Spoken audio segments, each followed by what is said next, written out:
This is one of my favorite books. I said that last week. It's one of my favorite books because I love the story in it. And there's just so much depth to it. When I was thinking through this, I was working in my yard. I was push mowing my yard. If anyone lives in Branson, I don't know if anyone else has this, but I have a steep yard. The reason I push mowed is because, well, I don't know if I have space in my garage for a lawnmower that's a riding lawnmower, but also I'd be riding it like this for the majority of the time, or going up steep and riding down like a roller coaster. So I push mow my yard, and I don't mind it, because it gives me kind of 40 minutes to an hour where I'm in my own headspace. We don't have a big yard. When I'm mowing the backyard, our dogs are usually running around me during the whole time, dropping balls near me, like, let's play catch. And they're afraid of the lawnmower enough to stay away, but they trust me enough to get close all at the same time. So they just run past the lawnmower where it's shooting grass out. And my wife always laughs. Kristen's always like, I can tell Casey was helping you because she's a white German Shepherd and her paws are green. So I'm out there, I'm mowing, and when I mow, I can push mow, and it's self-propelled. Like I'm not a glutton for punishment. It's self-propelled a little bit. I'm mowing, and if I mow a certain speed, it mows perfect. It's smooth, it's fine. But if I go just a little bit faster, especially with how thick and how fast our grass is growing, because I don't know if anyone else has noticed, we're getting a ton of rain right now. So it's kind of like, I'm going to mow in between the rains, and that's when I'm doing my best. Our grass is really thick, and my push mower will clog if I go too fast. If I can go just a smidgen slower, like it's not even probably a noticeable speed difference, it doesn't clog. And most of the time, you know what I choose to do? I'm in a hurry. So I push it faster, and then I'm stopping every so often, like every other row across my front yard, and got to turn it off and reach your hand down and pull the grass out. Don't worry, I'm turning the mower off before I reach in there. Wife's a nurse. I would never get any sympathy if I hurt myself doing something like that from her. So I know, turn it off, pull the grass out, start it back up, and then I go back off again. And I do this over and over. And as I was doing this, God reminded me in conjunction with this series is how often do we do that in our own spiritual lives? Where we're going along, and if we take it at the pace that God is giving us, the pace that we're supposed to be going, it goes smoothly.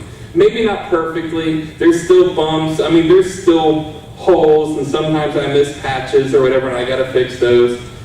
But it's more smoothly, and I don't have to keep stopping and restarting, and stopping and restarting. But most of the time, at least for me, I have to stop, have to check myself, give it back to what it needs to be, give it back to God, and start over. Our lives tend to be that. For me, one of the areas where I feel like God pushes me that the most is in my time. Caleb's not here today because he works night shifts, and he was up yesterday, so he's like, I'll be there at the Tuesday service. But he helps me around the house occasionally. He's our church photographer, but he's kind of like my personal assistant in a lot of ways. He does whatever I need him to do. And he tells me, he's like, you just go and go and go. Because he's like, I'm just tired. I'm like, oh, there's more to be done. Like, let's go. Let's get this going.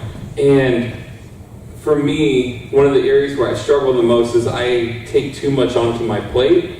And I want to help people too much sometimes, or I want to help them do this, or I'm trying to help do that. And I have all this stuff on my plate, and I'm taking chunks out of it at a time. A perfect example of this is we have a 4.5-month-old son. We have 2 German Shepherds. I work a full-time job, and I pastor here. And I also am a chaplain for a company that's a couple hours a month. I do all of that. And know what I decided to do this year? You know, we need to redo our basement floors. That carpet is looking kind of rugged. And I'm like, I'll have it done by the end of the May. I got this. Like, give me a month, it'll be done. So the walls are all painted, and the trim's painted, and the floors are all up. That's all hauled off. And, I mean, this is, what's today's date? The 26th. So we're almost the end of the month. And I got about a quarter of the flooring done. And know what I realized when I was doing that? You know, maybe I bit off more than I could chew right now. Like, maybe this is going to take longer. Maybe you have those places in your life too where you're putting too much on the plate, or you're trying to do too much at once, or maybe you're like me mowing and you're not very patient and you try to go faster and get it done quicker than you wanted to, and then it just slows you down more in the long run. The story today from Nehemiah is chapter 2, verses 1 through 8, and this is actually the opposite. He's setting like the example of how we should handle all of this, how we should handle patience, how we should handle taking action, how we should handle being bold. All of these things Nehemiah goes through. So last week in chapter 1, we see Nehemiah, who is the cupbearer to a king. Cupbearer is not just a regular servant. He's not just a butler guy with no opinion in the Persian Empire where he serves for King Artaxerxes. He is an assistant or an aide in a lot of ways. He's an advisor to him. That's how cupbearers were seen with the Persian Empire. So he's that. But not only is he part of he's part of a kingdom, that's cool. But if you're a history buff at all, and I like some history, this series, King Xerxes to King Artaxerxes, his son, is actually when Empire of Persia is at its strongest. Like, this is the time when Persia is the largest empire that it's ever been, and it was the largest empire ever seen on earth up to that point.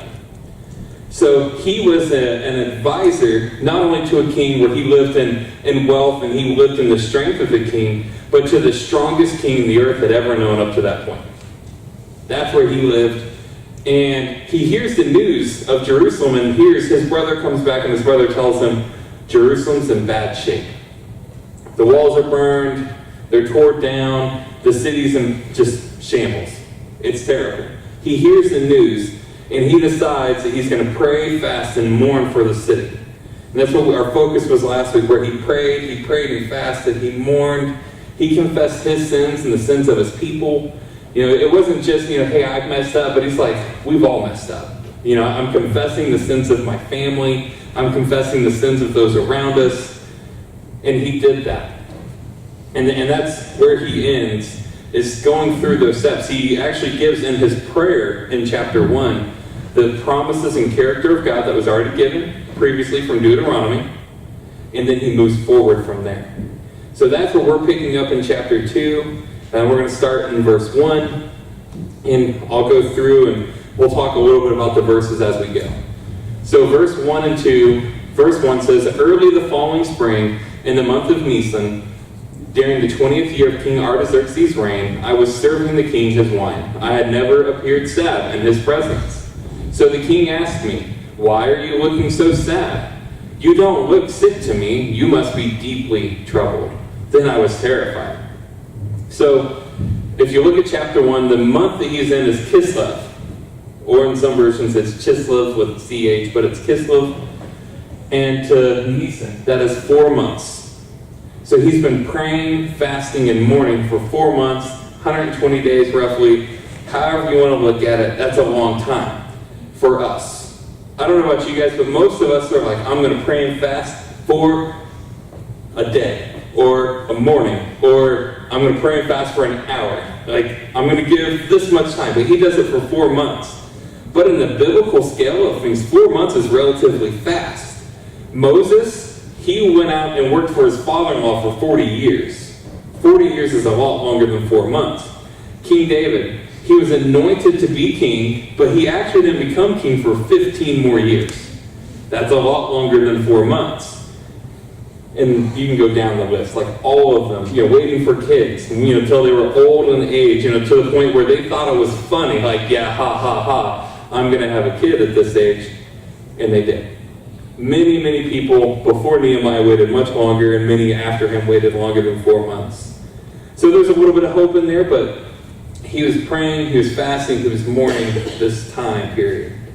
And then, if we look further down as you go into verse 2, the king sees he's sad. You don't look sick to me, so you must be deeply troubled. In other versions, instead of saying you must be deeply troubled, it says you must be troubled of the heart, or must be troubled in the heart. It's obviously not a physical sickness. There's something bothering you.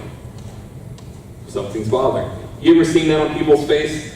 Like, there's a difference between when they're like sick and they're pale, and when they're worried about something, or when they're stressing about something, or what's going through their mind. That's what he was seeing.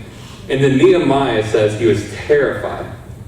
Well, the reason he's terrified is that if you worked for the king, you were a cupbearer, you were an advisor, or anything like that, you were supposed to go before the king, and what type of face do you think they were supposed to show all the time? Smiles and joy. Right? Happy face. Put on your happy face. You don't go tell them anything bad. You know that time when like you take your kids somewhere and you tell them, no, don't say anything. Be there, be quiet, and smile. That's it. Nothing else. You know, maybe that's at the cousin's family or whatever, I don't know. My family's not quite that close to where we do that, but you know, if you're going to the bank and your parents are talking to like the loan officer about something, they're trying to buy a house, be quiet. Smile and be quiet. That's how it's supposed to be before the king. And if the king decides that this person's sad and I don't want them here anymore, it wasn't like you got fired. He's like, off with his head. I'm tired of his face. That was how it was for them. So he's terrified because the king's like, hey, why are you sad? So another part of it I want to say is that he's hidden his fasting and mourning and praying for 4 months without being noticed. Again, most of us, it's like, hey, I fasted for a day yesterday, you know, or I fasted for this long, or I've done this. He's hidden it this long. So he's terrified because this could be really bad, and this could go really poorly. So, and another side with this is when we decide that we want to be an agent of change, like he is being, things will rise up. You know, so he's thinking, everything comes up. What's going to happen after this? It's the moment he's been praying for, planning for, waiting for this time. But it's that tip of the iceberg when you're about to go there. What's going to happen? So continuing through verse 3 and 4, but I replied, long live the king. This is a normal gesture. This is a normal comment to make when you speak with the king. Long live the king. How can I not be sad? For the city where my ancestors are buried is in ruins, and the gates have been destroyed by fire. The king asked, well, how can I help you? With a prayer to the God of heaven. So he doesn't immediately identify it as Jerusalem. It's the city where his ancestors are buried. Again, the ancient times, they respected the dead more so than the living in many times. They made monuments and statues and all this, the stuff that we see of Egypt. And even King Artaxerxes has a statue of himself after he was dead. So they respect the dead. So he tells them that, but also the other reason that he doesn't name Jerusalem immediately is that it could be seen as a kind of revolt. If you think of it from him, he's the king in charge of this province, this land, and you want to go and rebuild the capital city so it is no longer defenseless. That could be a conflict of interest, so he doesn't signify it that way.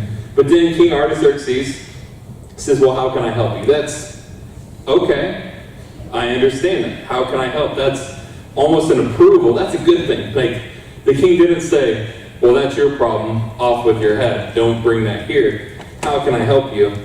And then I love the next line, because this is what we saw in Nehemiah's heart last week, as he went to God in prayer when he heard the bad news, and he says this quick prayer, with a prayer to the God of heaven.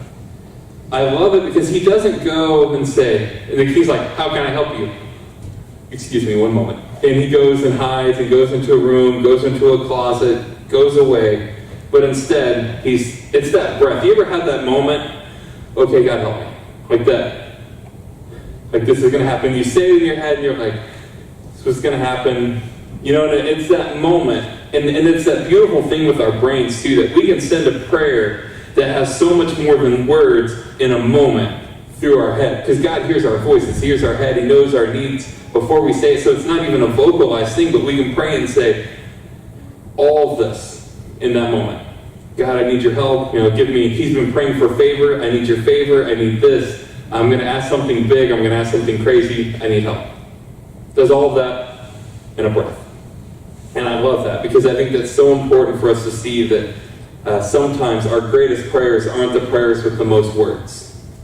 Leonard Ravenhill is one of my favorite preachers / authors / people to listen to, and he talks a lot on prayer.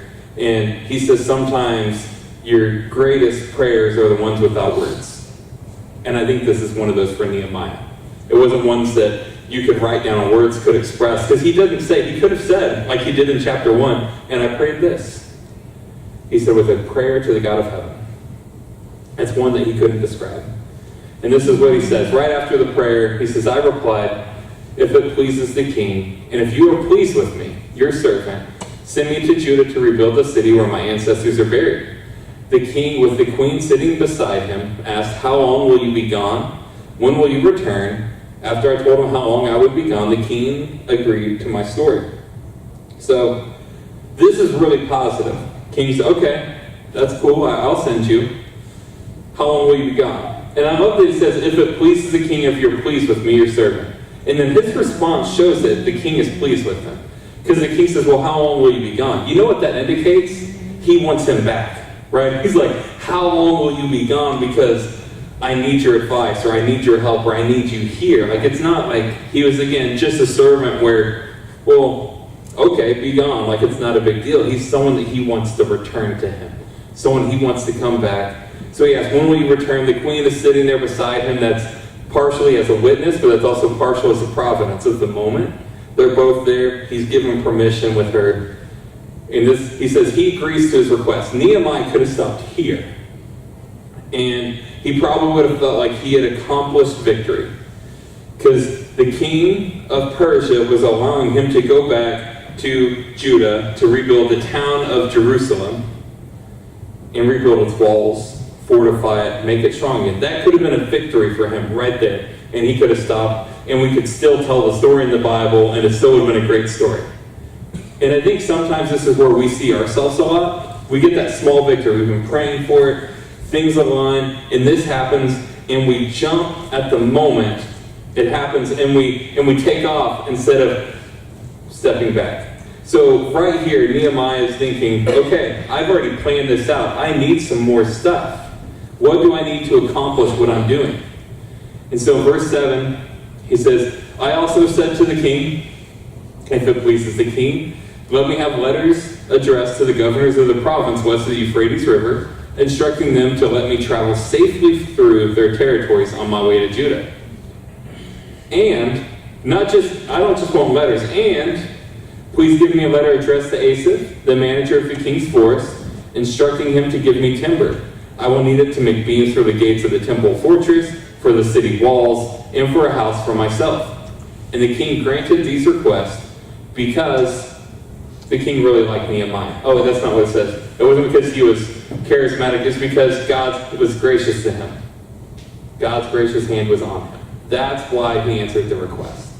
So when I look through this, I see a couple things that Nehemiah did. First of all, he had not only prayed about it, mourned about it, fasted about it, he planned it. Because he didn't just say, well, I need some timber for the walls. I need some timber for, we'll probably need a few things. Because, I built a fence around my house a couple years ago after we got our first German Shepherd, because taking a dog out every time they want to go out turned out to be a lot of work. So it's like, hey, we should have a fence, let them run, let them play. If I would have went to Lowe's and been like, well, I'm building a fence and I need some wood, they would have been like, how much do you need? I don't know. It's about this many feet. What do you think? How big's our backyard? I don't know, 40 foot, 60. My numbers would have been dramatically different than if I had went and measured it versus just eyeballing it. For me, Ron might be able to eyeball it and be accurate. I could not. I don't know anything about construction. I didn't even build the fence because I live in Branson. And you ever tried to dig a hole in Branson? It didn't work. So they even tried it by shovel.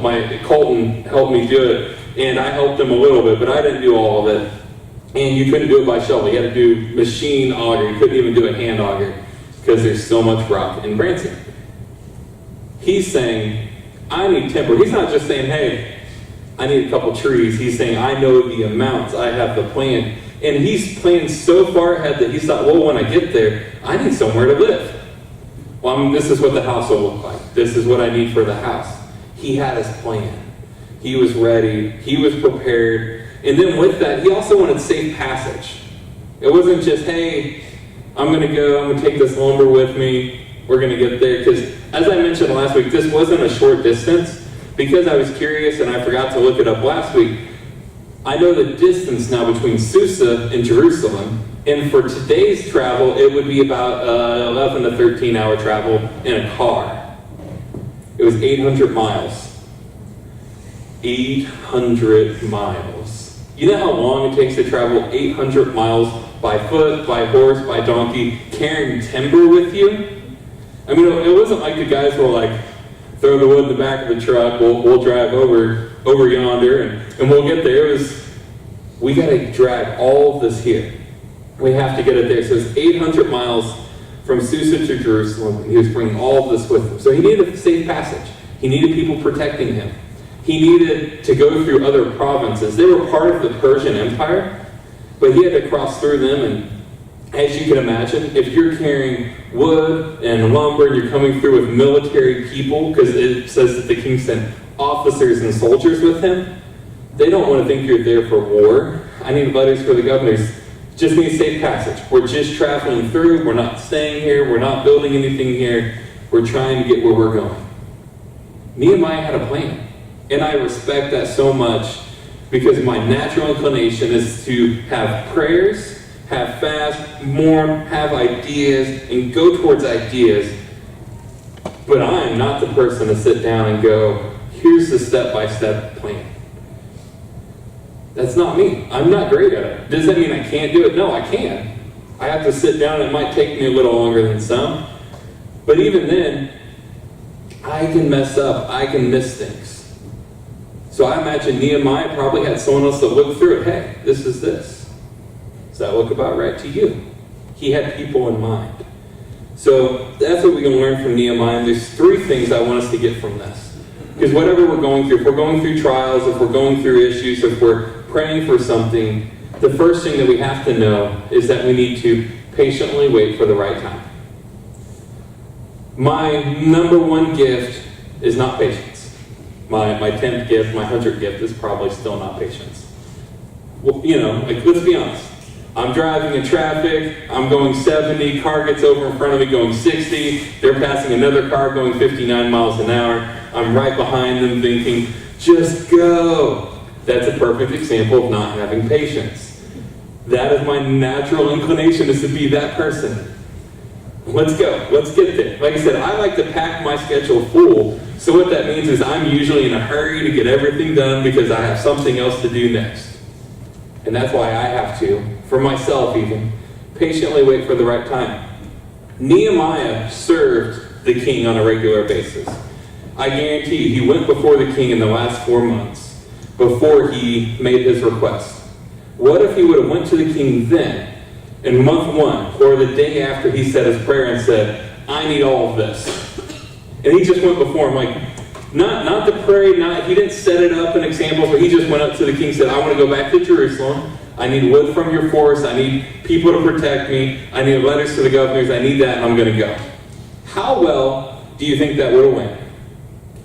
Off with his head. I think that probably would have went about that way, probably. It would have ended right there. The book of Nehemiah would be about a chapter long.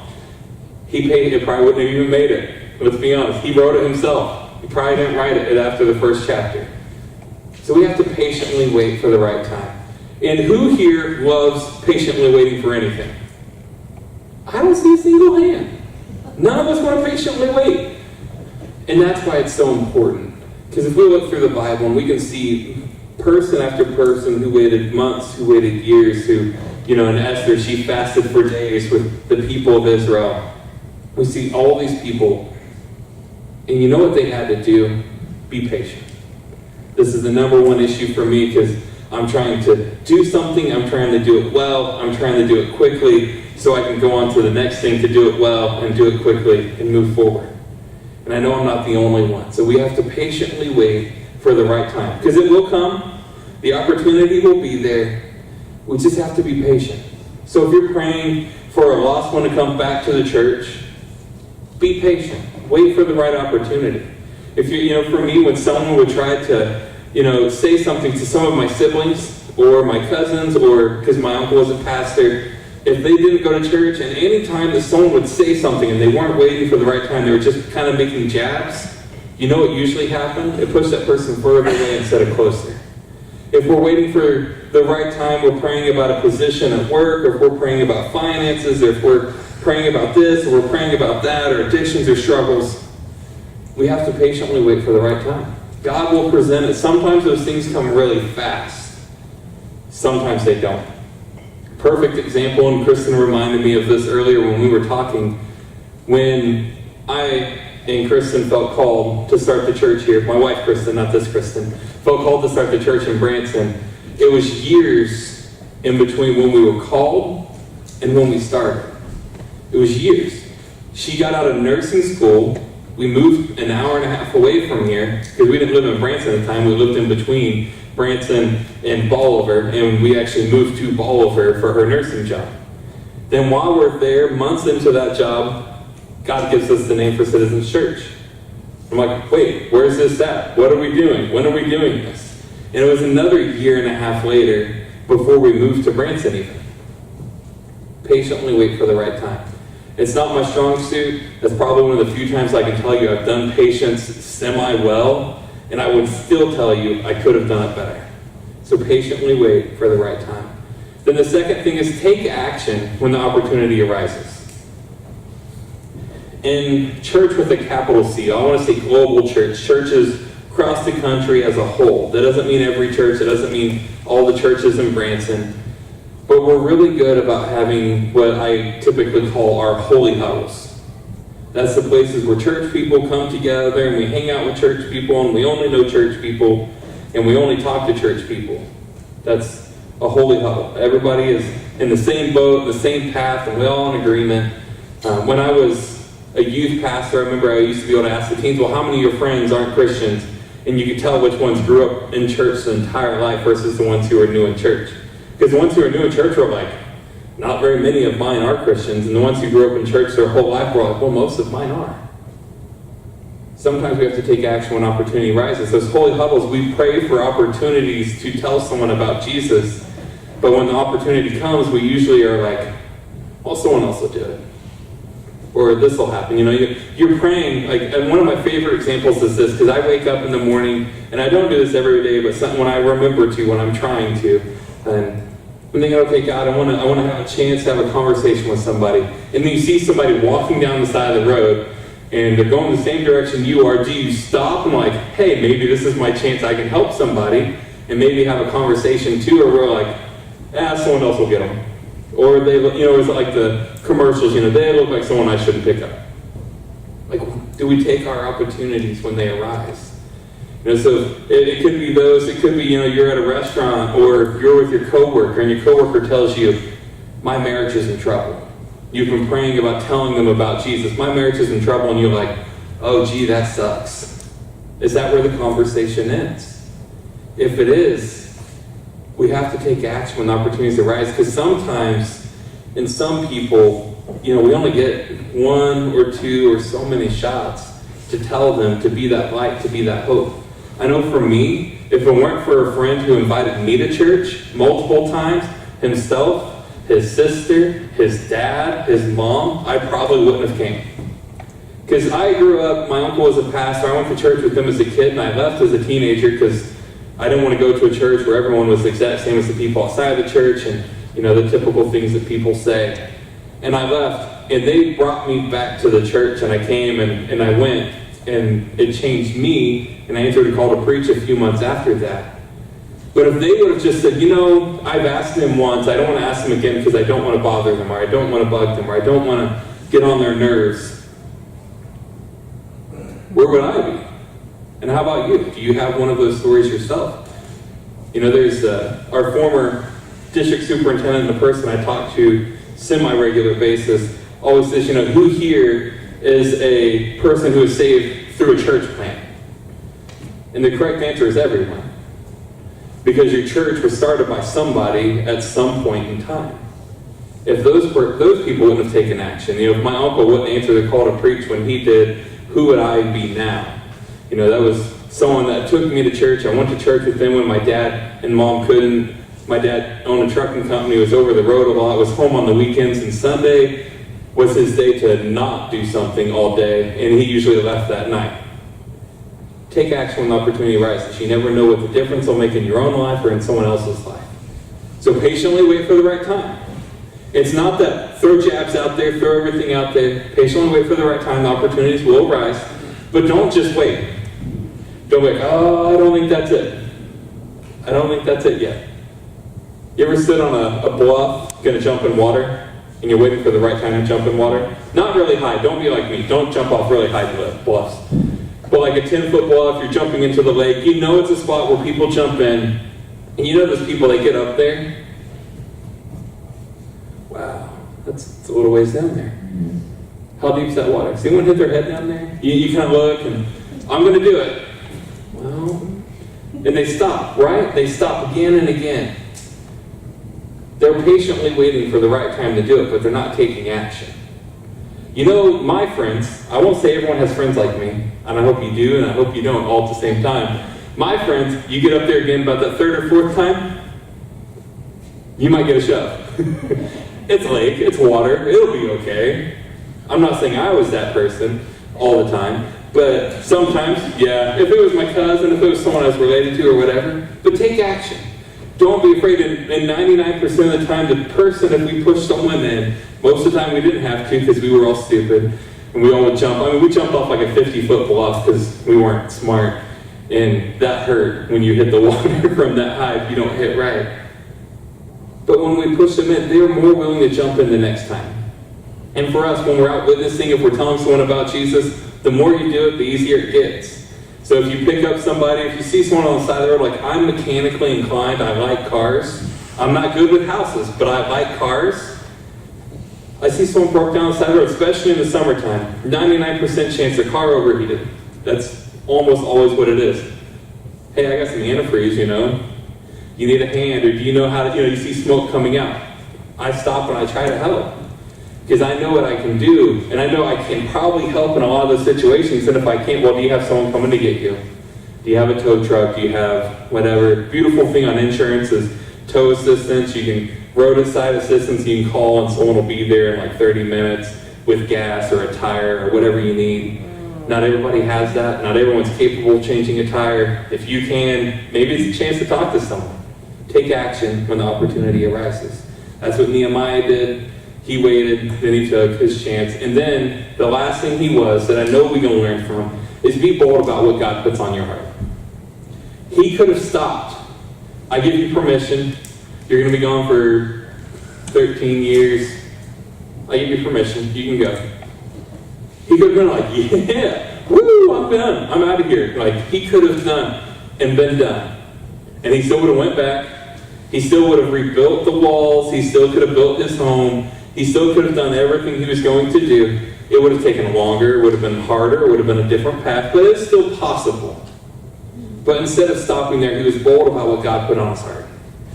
He went and he said, King, I appreciate you allowing me to go, but I need a few things as I go. And for us, this is sometimes the hardest thing, because we'll take those small victories and we think, I don't want to push it. Right? Like when you're a kid and you go to your parents, hey, can I have $5 to buy this? And they say, oh yeah, no problem. And know what usually you think as a kid? Man, I should ask for 10. That was too easy. I should ask for $10. And I don't know if you've ever done that. Or even as an adult, I've had moments like that where I've been like, and usually it's with Kristen, because I try to talk to her before other financial things, like, hey, I need to buy this. You're cool with that? Yeah, it's fine, whatever. It's like, man, I should ask for more. Like I should have had my list. Here's my car park list of things I need in the next 6 months. Can I go ahead and get approval for these as we go? But he was bold about it. He went before God. He went before the king. And this is the most powerful man on the earth. He may know the man, but this is a person of power. Like he's walking before him saying, hey, like I want you to go to your neighbor's house and be like, hey, I'm building something. Can I cut down those trees in your yard and have those? And see how that goes. So I mean, it's a different mindset. Even if I go to Ron, hey, can I cut down a bunch of trees so I can build some stuff? It's his property. You may not want me cutting down. You may not want me taking from what you have. The king, while he's the most powerful man, he has his force. He wasn't to take trees from, can I cut down trees near there? And I don't know if you've ever seen a map of what Israel looks like. Like at time, it was more plentiful than it is, but for the most part, it's a lot of sand. And if you ever tried to build anything, you know what trees aren't really good to build with? Really thin trees. I mean, if you do, it takes a lot of them. You know, it's hardly timber if you're cutting down olive trees. If you've ever seen what's more of a bush than a tree almost. That's not what he wanted to build from. He needed timber. He needed it from the king. He asked for the supplies. He says, then I need letters for the governors. I need some people to protect me. I mean, this is an entourage he's taking 800 miles. So when we have the chances, what do? When God's put something on our heart, are we being bold about it when we go? Even if it's before God, or if God's been telling us, I need you to do this. And we go before someone, hey, we're doing this. This is what's going to happen. This is how it's going to go. I need this. You know, do we ask for it in favor? And I love the way, because not only is he bold about it, he's polite, almost to the point of political about it. You know, long live the king. You know, if your servant has pleased you, would you also do this? You know, he doesn't go and ask for something from someone who he has no relationship with. He doesn't go and ask for something from someone who he hasn't served well with. You know, I mean, I think it's easy for us to be bold to strangers, but sometimes it's harder to be bold to someone we know, or we have this need and go on. Like, I know, without having to think too hard on it, if I needed something, and I called my dad, and I told him, hey, this is going on, I need this, my car's broke down, we don't have the money to fix it, whatever. I can probably get that and get help from my dad. Hey, I'll pay you back. But most of the time, I'd rather ask the bank, or I'd rather use a card, or I'd rather put it somewhere else than ask someone I know for anything I need. And as the church, we're supposed to be each other's helpers, each other's hands that go to someone. Sometimes being bold about what God puts on our heart is telling somebody about something God's done in our lives. Because sometimes it takes that boldness. Like maybe you're someone who struggled with an addiction and you hear someone else talk about it and you're like, I'm not sure if I want to share that side of me. Or maybe you're someone who's struggled in a marriage at one point in your life and now God's healed it and he's helped it and he's helping you through it. And you're like, I don't know if I want to talk about that with someone yet. Or maybe God's helping you in these areas and we have these chances where we can be bold and be an encouragement to someone else, but instead, we hold back on it. Because we think, well, what if they judge me? Or what if they do this? Or what if they say no, if it's a request? So if you're somewhere, and right now in your life, and you're struggling with an addiction, or pain, or struggle, or just a prayer request, something that's been on your heart and on your mind for a long period of time, this is the chance, like last week, pray and bring it to God. Fast, mourn, remember his character, remember his promises, lean on him through that time. Patiently wait for him. Wait for God. The worst thing we can ever do is when we get ahead of God.